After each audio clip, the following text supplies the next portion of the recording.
rains continue. Worse today than all week. What's going on, guys? Welcome back. Today, we're gonna get the Ruckus running. If you missed the last video, Ryan from the Ruck Shop came into town and he's helping me fix the Ruckus. Brought a custom-made harness. We swapped that in yesterday and we got power to the bike. We didn't start it completely because we had the cover for the stator removed. We had the exhaust off, a lot of different things. So we didn't start it. Here's what we're working with. 2016 Honda Ruckus, GY6 swap. This was the build series 2 and we finished the build. I rode it for about a month or so. Then I had a stator issue, fixed that, rode. Then I had a grounding issue, just a lot of different electrical problems, but that's what we're working on this weekend, trying to get all of that taken care of and installing a new cam. We also did that in the last video if you want to check that out. Today, we're gonna be tuning the bike, getting it dialed in, and well, we were planning on taking it for a ride. I don't think that's gonna happen anymore. Yeah. The only positive is it's not terribly cold, probably about 60 outside. We're gonna be getting started in a little bit here, but probably wait until the rain at least dies down a little bit. All right, so if you missed the last video, this is Ryan. He's from the Ruck Shop. He's the one who came out here. Ryan, what are we doing today? And how are we doing it? Today we're staying dry by staying in the garage. Yeah. Now we're gonna put the plastics back on the motor here. We're gonna put the test pipe that I sent up, so old beat up Yoshi that we have that we welded a bung in. We're gonna put the AEM wideband in it, hook that all up to the bike, get it started, and then start tuning the carburetor. Once we get it dialed in and the rain goes away, we can go ahead and have some fun on it. As the rain comes back. So I made a list of everything that we have to do. The most important part, the last thing on our list, new top speed. So yeah, first things first, getting that exhaust on.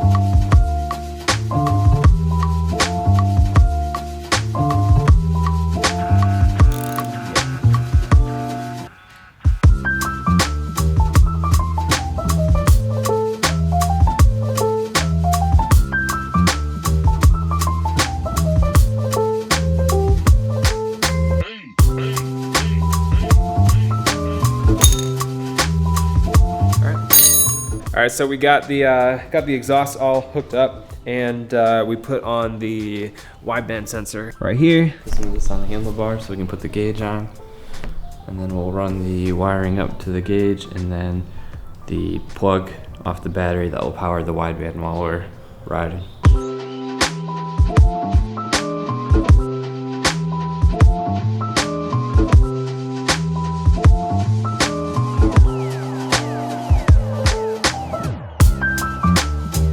All right, so everything's hooked up. We got the sensor hooked up and wired to the gauge right here. Ryan's gonna explain exactly what he's gonna be looking for and how he's gonna tune it. So with this, I'm gonna be tuning 3 different aspects with this carburetor. We'll be setting his idle, and we'll read that right away just from the bike's idling. Once it's warmed up, we'll see what the air fuel is. If I need to enrichen it, make it a little bit leaner. And then what I'll do is we'll take it out and cruise it mid-range and see how it's doing mid-range. And with that, I can tune it by adjusting the clip on the needle and playing around with the main jet a little bit. And then we'll do a wide open and see what he's doing wide open. And with that, I brought some extra main jets so we can play around with it and then go ahead and adjust that. It may take 30, 40 minutes, but with that time, it should be dialed in from his startup to his wide open runs and hopefully get that big top end.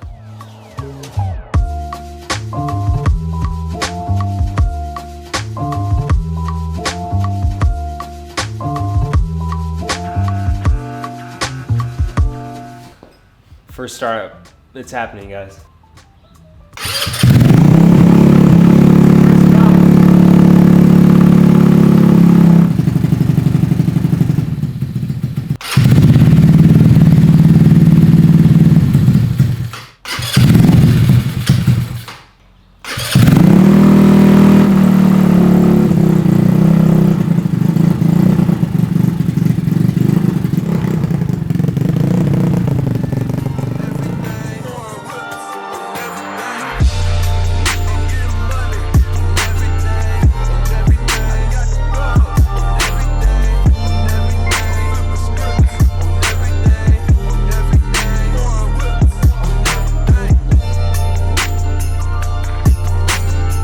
What's the verdict? I think the jets still have some gunk in them. I know we don't have any vacuum leaks or anything because we've checked with light after we sealed everything up. The gas might still be a little old. Might have to just look at the jets one more time just to make sure they're all cleaned out good. When I give it gas, the main jet, you can tell the main jet's clear because it's cleaning right up and going back to rich. But at idle, it seems that it's running a little lean. I actually think I have another brand new idle jet that I brought with me, so we can just throw that in there rather than trying to figure out. Trying to clean it out. Yeah. Otherwise, start it up first try and.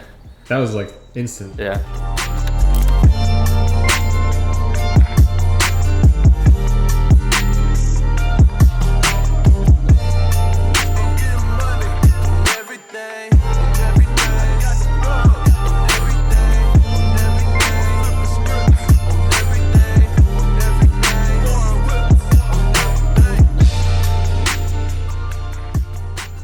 We'll know that the jets aren't clogged now, so if it's still happening, then I'm thinking it might be the old gas that was in here previously.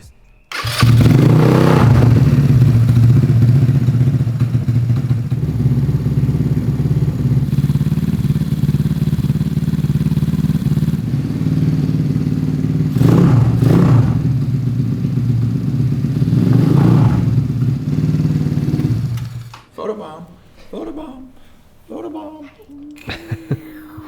Is this gonna be yours, Alan? Huh? It's like I'm ready to go. Ready to ride. The idle's a lot cleaner now, so take it up and down the street and just see what it's reading while cruising.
That was smooth.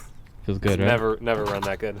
Yeah. So bike is running awesome, but what we're gonna do now is actually swap the main jet. So Ryan was saying that out there in Florida, they run a 120 main jet in there. That's what we have in this one as well, but they have higher humidity and he thinks it's gonna run a little bit better with a 122. So for the last time, we're gonna take the carb off, swap that jet in, and then we should be good to go. Eventually. All right, we're off for test ride number 2. Oh, happy. What's that thing? Start up. First try. It doesn't even hesitate. Cycle, like, it wasn't even compression stroke. I thought I had the record button already hit as he pulled away. I didn't. It sounds so freaking good.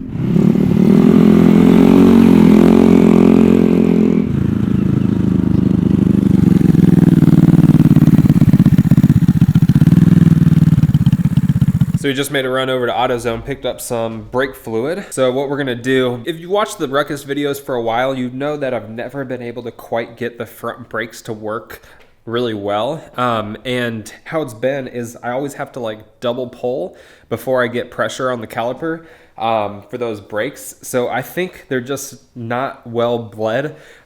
Fortunately, I have a pneumatic brake bleeding kit now that y'all saw me use on the R6. So we're gonna try that out. Hopefully we can get these running well. I think there might be some sort of leak happening that's allowing air to get into the lines. We'll try this out and see if this resolves it.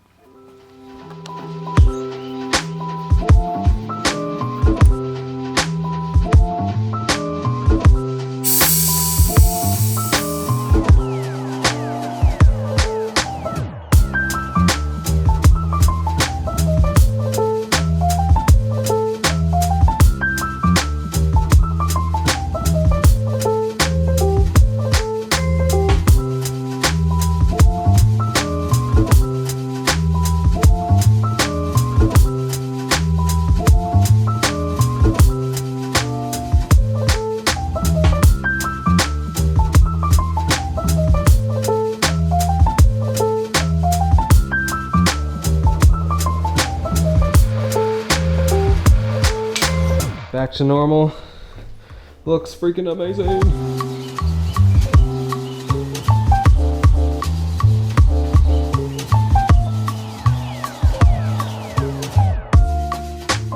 So happy. Okay, I'm gonna have to take some pictures of this. This is too good not to take pictures.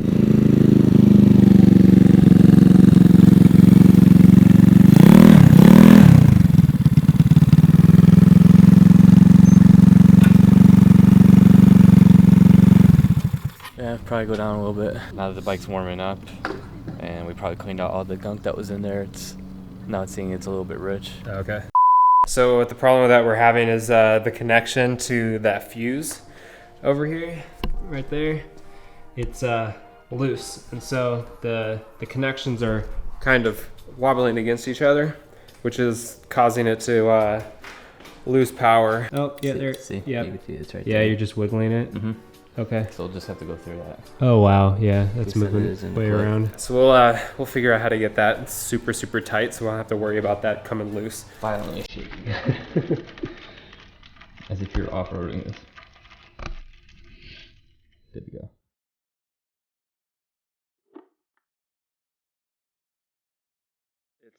It's crazy to think that this morning it was torrential downpours and thunderstorms, because right now there is literally no clouds at all in the sky. What we're gonna do right now is swap my exhaust back on there. Since everything's dialed in, we don't have to change anything. We won't have to use the wideband sensor anymore. So we're gonna swap on my exhaust, and then the bike will be completely done. There's nothing else that we have to do, right? Photo shoot. Oh yeah, that's right. That's right. We do. We have to do a photo shoot. We decided that the street lamp outside my house gives like perfect lighting for photos. So later, now that the bike is all put back together and polished up, we're gonna stick it over there under the light and take some fancy photos. So yeah, let's get that exhaust on.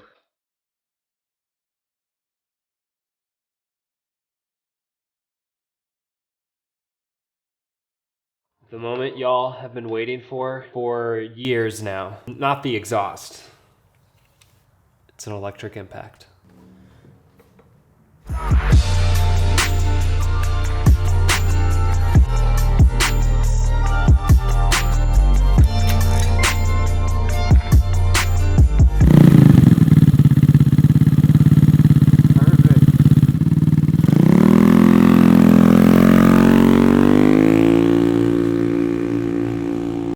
Burnout Bobby Chronicles, Part 2. Motonosity is off enjoying the ruck, getting a feel for that 171 with the cam. I think last time I left you guys, I said I like long walks on the beaches, hopscotch, and candy canes or something. Get a little bit more in depth. I also like one rose in the mouth, going like this, like those old movies. I like peanut butter with jelly. Sometimes the toast can be a little crispy. And occasionally when I walk by a fire hydrant, I have to bark at it.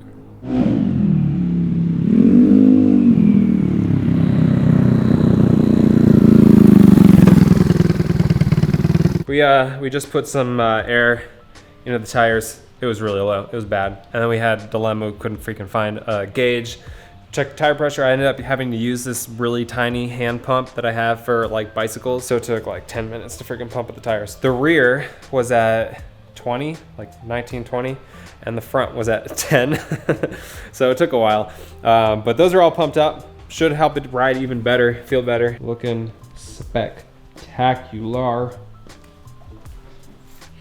Ryan, thank you. You guys should go follow him. He's Burnout Bobby, the real Burnout Bobby. I'll link it down in the description. Instagram, YouTube, go give him a follow. In the next video, we will be doing the top speed run on this, trying to hit 75. I don't know. 60, 67, 68 is what I hit it before. Wasn't tuned perfectly, and it didn't have that new cam in there. So I hope you guys enjoyed the video. That's gonna be it for today. We are exhausted, gotta clean up. Then we're gonna go eat some food, relax for the rest of the night, get some good sleep. Brian leaves tomorrow, and that's me, guys. If you wanna check out any of my merch, Life Spirit of the Horsepower, shirts and key tags, I'll link that down in the description as well. You guys stay awesome. Remember, Life Spirit of the Horsepower, keep life lived, and I'll see you guys in the next video.